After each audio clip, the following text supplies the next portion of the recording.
Hey there, action figure fans. Today we're taking a look at a couple of weapon sets for Mark II design. And real quick, I do want to let you know that he did send these to me for a review, and I will be looking at these just like I look at everything else with pros and cons.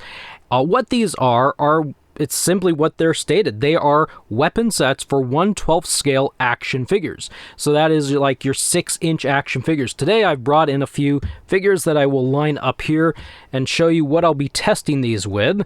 So far we've got some Action Force figures. There are some G.I. Joe classified figures right there. I have a Call of Duty action figure, a Mezco G.I. Joe. I'm going to have to start tearing these up here just a little bit. We have a Animals of the Warrior Kingdom figure. And finally, I have a Super 7 Ultimates G.I. Joe, and you can kind of see all of them in there. But these are all the figures that I'll be checking out to see how well the weapons or the guns fit in their hands. So, without further ado, let's get these things open. We'll begin by opening up Weapon Set A. And I kind of like how he's got this graphic here. It looks like a blueprint of sorts. So when we pull out the set, it's a very nice... I like the presentation. It's not like just a baggie full of accessories. You actually see them all laid out here, and I'll just kind of hold this up here for a few more seconds so you can see what kind of designs are here. Now, I'll be really honest, I'm not a huge gun guy. I'm not going to be able to go through and like name these things. I mean, I might look at this and say, hey, it looks like an Uzi, and you're going to probably tell me in the comments, hey, you're wrong. But yeah, this is kind of what they look like there. We will pull out Weapon Set B. I'm also going to keep them on the screen for a few extra seconds, just so I can remember which ones are which. But I'll set that there. Here are the accessories in Weapons Set B. Maybe that's the Uzi. I don't know. That looks like a shotgun. I could be wrong there. But yeah, these look like some nice... This actually looks like the gun that the 1990s G.I. Joe Headman came with. Makes me think of that gun right there. So why are these necessary? Are these a necessary thing? Well, yes and no. Sometimes, some of you might want to deck out your figures with more realistic looking accessories. I'm going to be kind of jumping back and forth between wordage that I use. So I'm going to pull all these out while I'm talking, but sometimes you might want to deck your characters out with more accurate looking accessories than, say, some of the 6-inch figures come with, like early G.I. Joe Classified. I heard a lot of people talk about how the early Classified figures didn't come with realistic enough looking weapons and guns, and that one went to the floor. And so, that's where these things can come in at. I want to be careful. I don't know if these are breakable or not, so I'm popping them out pretty carefully. This will be like a giant puzzle to figure out later if I need to put them back. Actually, I'm probably not going to put them back. There's no reason to put them back. But, there we go. So yeah, and these might be a wonderful alternative. Now, I honestly don't know what they're made out of. I'm assuming you could probably paint them if you'd like to. So if you don't want just the standard gray look, these are gray. Yeah, they're a very dark gray. But if you don't want them to be gray, you could probably get your paints out if you're a customizer, if you're creative, unlike me. And that one's kind of tight in there. I don't want to break it. It looks like there's a finger hole right there. Whoa. That was a snap. Well, it didn't break. That's got to be a good sign, right? And let me grab the other one. All right, I'm not sure which pack that goes to, but I think we're just going to be ending up mixing up all of these anyway. So, let's take a look here a little bit closer at these things. So, yeah. There's some close-ups here. So, I honestly don't know if these feel breakable or not. Of course, if you crank it and really bend it up, you can probably break just about anything. There are some more slender areas, like this piece right here. So, it moves back and forth a little bit, and I'm sure if you applied the right amount of pressure, you're going to break it.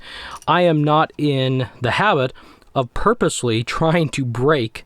Now here, this little part right there,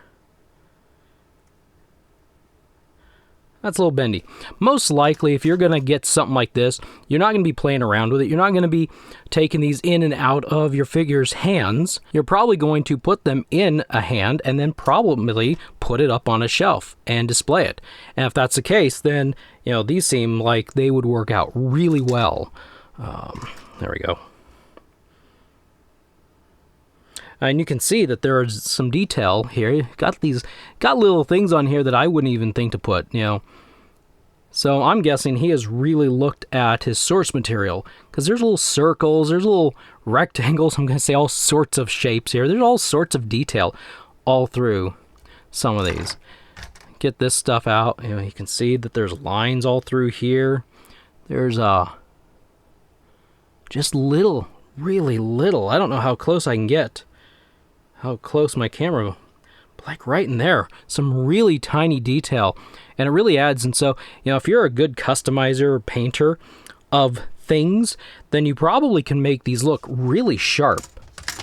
Really sharp. All right, so we got a pile of things here, and I am going to, let's see, first off, I'm going to bring out a classified figure, because I think we're kind of at the wrong angle to look at these items. So I'm going to lower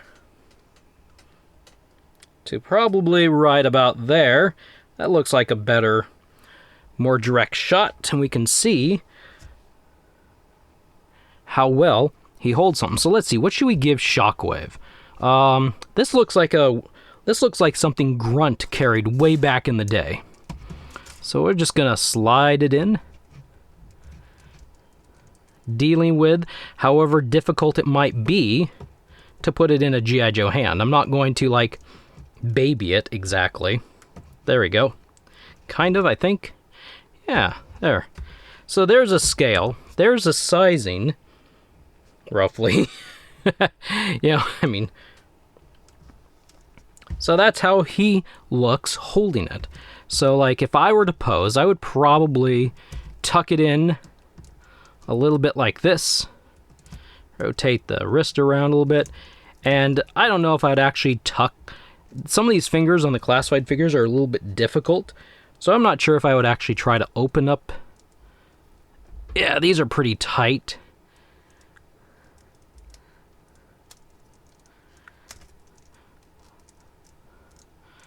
My lack of commentary is mostly because of the brute strength, so I'm probably going to just have it rest there on the fingers. I know some of you are going to say, wow, that looks really silly, really stupid.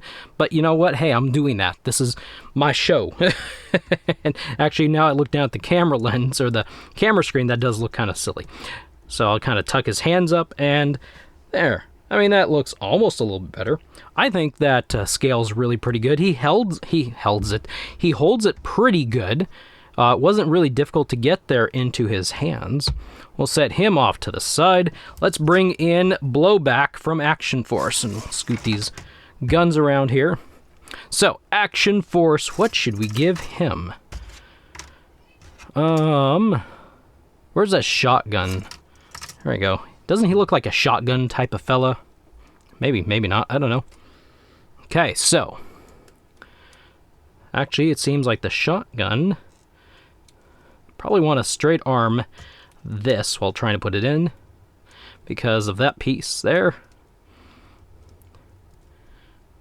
There. Let's give him like a shotgun where he's holding it up and he's kind of looking down at you. Kind of looking down there. Like, do you really want to mess with Blowback? Like, which? This is not an Action Force versus G.I. Joe video, but just like right now, which one would you want to mess with less? I would say probably Blowback here. He looks pretty cool. Let's see. There's no real handguns except for these right here. A handgun might be kind of cool. I was going to put a secondary. Let's just do this one right here. Doom. So to do this, we're going to have to go off camera. There we go. There. Now he's standing like so. Now he's double the trouble. So yeah, he's holding these really well. I think he looks pretty good holding them, and I'm sure someone's going to tell me in the comments at some point, you want to have the second hand here so he can use the shotgun properly. But I'm just posing right now, so it doesn't really matter. Set him there, set him there. Now, I know there's been a bit of discrepancy. Might be a very accidental, slight G.I. Joe versus Action Force, but a little bit of a discrepancy in females, in that some people think G.I. Joe classified females are a little bit too small, and I'm not here to discuss or argue that point, but I thought this would be good to see if a smaller female figure, how she looked holding some of these guns, some of these weapons, some of these accessories. And there we go. Kind of give her kind of a down look. Like, don't mess with me, buddy. It's not really the voice I think she has, by the way. It's just, what I did. So I think that looks pretty good. I don't think there's much wrong there. But what I know, I just like toys. Right? And I have to say, she does seem a bit shorter than Shockwave. Maybe he's a little bit taller of a figure. But then again, you get Gemini over here, and man, this is a good figure. She is a little bit taller than Shooter. I'm just going to say, this is a good figure. This might be my favorite Action Force female right here. So what should she get? Let's do this. This might be just a little bit difficult to put in hands, but, let's find something that's a little bit more difficult to get into figure hands. I only say difficult because you have to wrap the hand around this portion right here. And then the other hand can go here, and you don't want to snap that off. So I think this might be a good test here.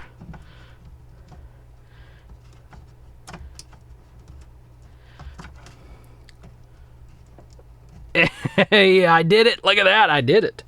Yeah, yay for me, right?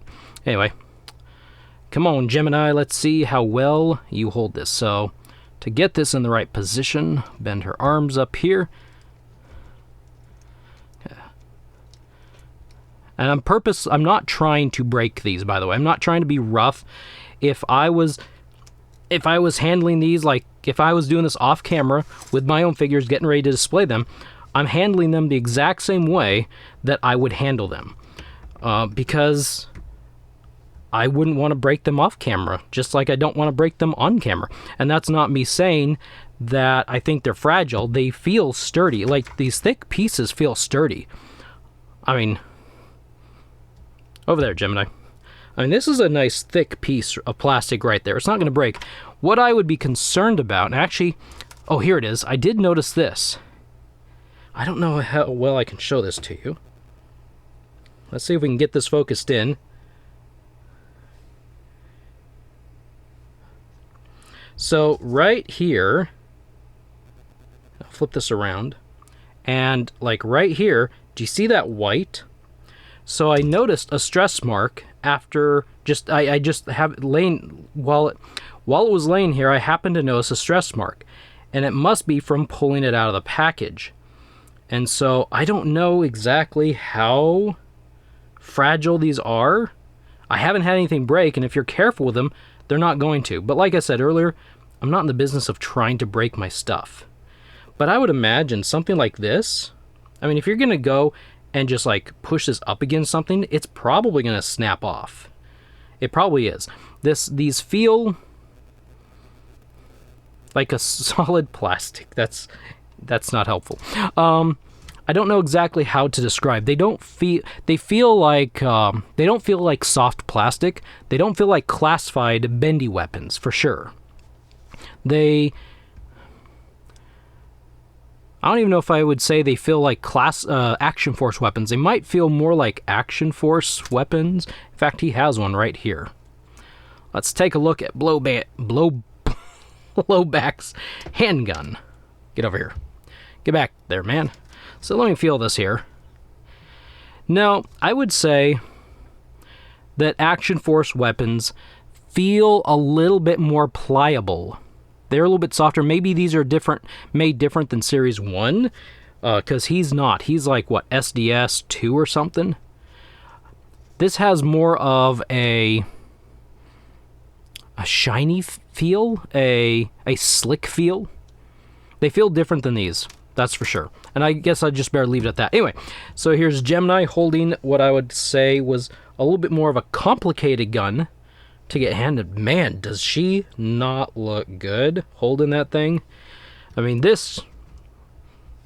Don't mess with Gemini. Okay, biased, let's get her out of here, because I'm just going to keep going like, yeah, she's awesome. She's cool. So I have a Call of Duty oh, and she just fell over. She failed me. Get back there. There you go. Stand like, that's just like a weird deranged stance, and I really like that for her. So here is this Ghost? I think he's called Ghost from Call of Duty, from Jazzwares. While I don't necessarily think this is the best figure ever for a Call of Duty, it's more militaristic, so I thought, why not? So let's see, what should we give him? Well, let's give him this thing here.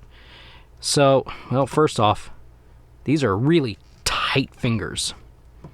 So, figure it in this way. And there we go. Finger is in. The finger has... Never mind, I won't say anymore.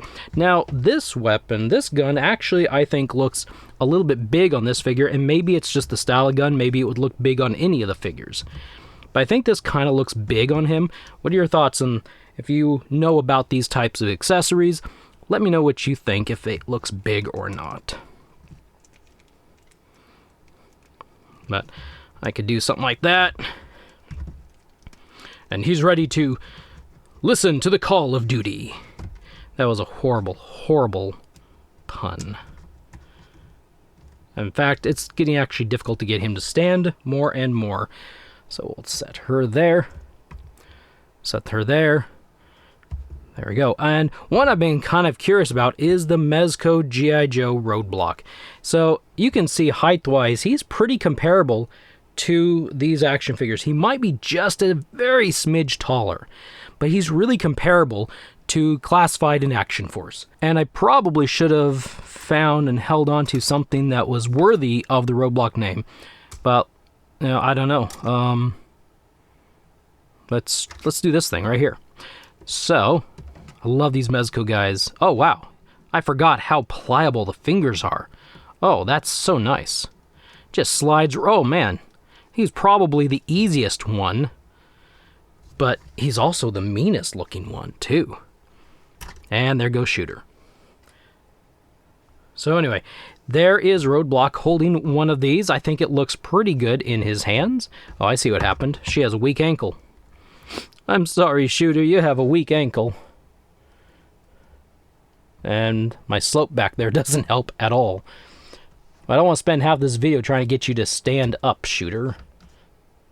You can't shoot if you can't stand. Well, that's actually not true.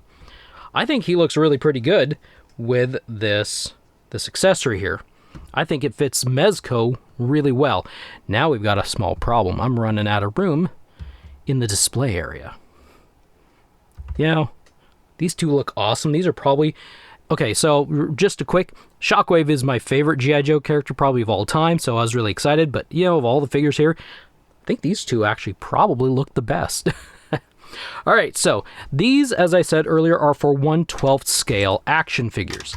So why do I have a couple bigger figures, 7-inch? Are these 1/10 scale figures? And why do I have an animal here?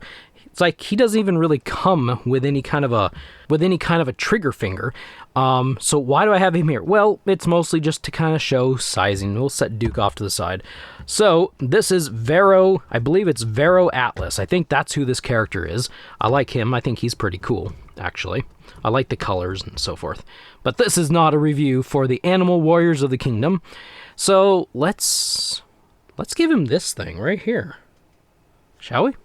So he doesn't really have, like I said, a trigger finger here, or a trigger hand, but he has a kind of open hand and a first finger that's separate from the rest of the hand, so it might work. It might kind of work. So, I don't know. It kind of works, it kind of doesn't work, but at least you can see sizing. This is about a 7-inch figure, and I've just really done him wrong here, the way I've got him standing. So that's about a 7-inch figure. Maybe this is the wrong accessory to hand him to give an example. Let's try a different one. That was actually really pretty easy to hook into the hand. Let's try this one. This is like a long gun. There. And, you know, I think it's doable. All you people who are experts on all these types of accessories are, you know, that know the sizing and know everything like that, are probably going to be like, no, that's too small and it doesn't look good. But, you know, I don't know the difference. So someone like me who doesn't really know the difference, I think, you know, provided that you could have a couple of these figures if you wanted to, you know, they look like they work pretty good to me. They look like they work good to me. We'll put him over here by Roadblock. Finally, we have Duke, G.I. Joe Ultimates from Super 7. And, you know, I was talking about the detail on these things earlier, and, you know, how, like, there's really cool detail. And then we get Duke here, who is based on a cartoon, which is absolutely the opposite of realistic. And so, yes, this is going to probably look a little odd, but just go with it. Like I said, it's a 7-inch figure, and that's mostly what I'm going for, is what do these look like in the hands of a 7-inch figure? It doesn't help that I can't really do much. Like, he has a horizontal movement as opposed to a vertical movement on the wrist, so this is kind of what you got. That's kind of what you got. They don't have, I guess, what you might classify, consider like maybe a gun hand, you know, the up and down thing. I don't think that one looks very good. I think it works scale-wise, size-wise, I think it works, but I don't think it looks good. That, I would say, probably really doesn't look good.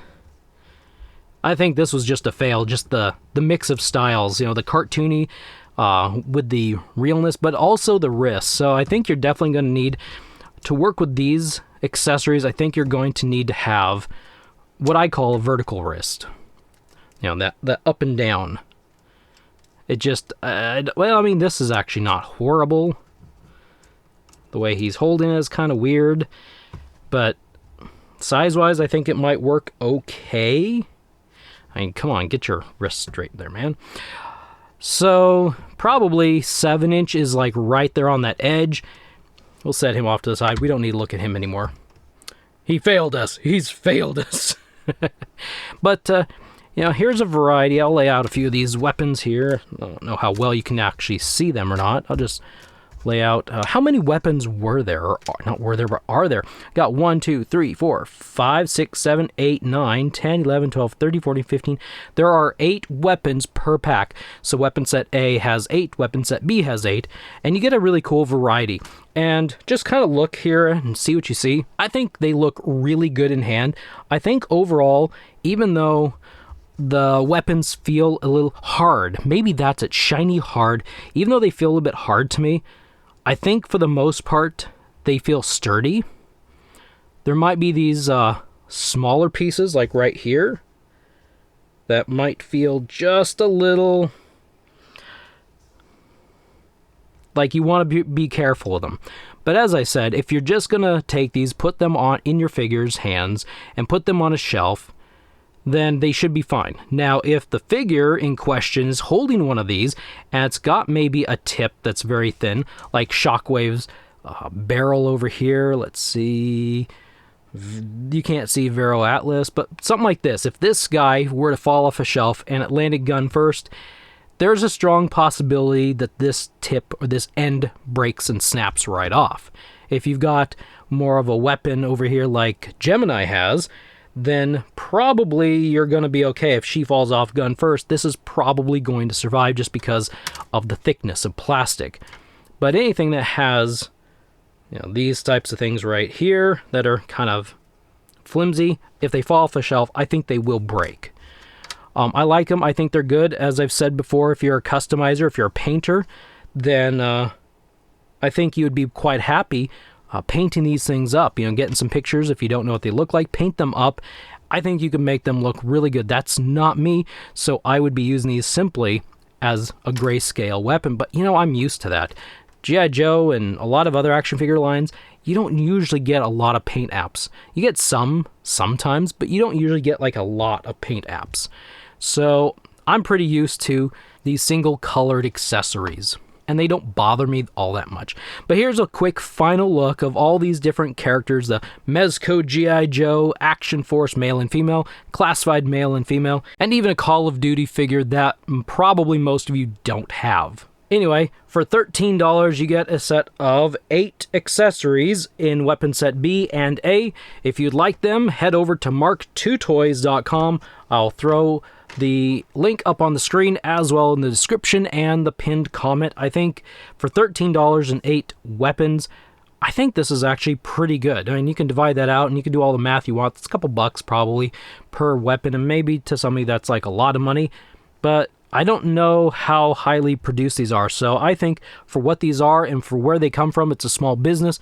I think these are pretty neat. So anyway, if you like the looks of these and you like how they look in the action figures' hands, why don't you go over and show Mark some love and check out his weapon packs. And from his website, I'm pretty sure he's on Instagram. He does a lot of really awesome things, so check out his Instagram as well and see what he's up to. I believe he's doing some vehicles and so forth. But yeah, anyway, thank you for watching. I will see you in the next video.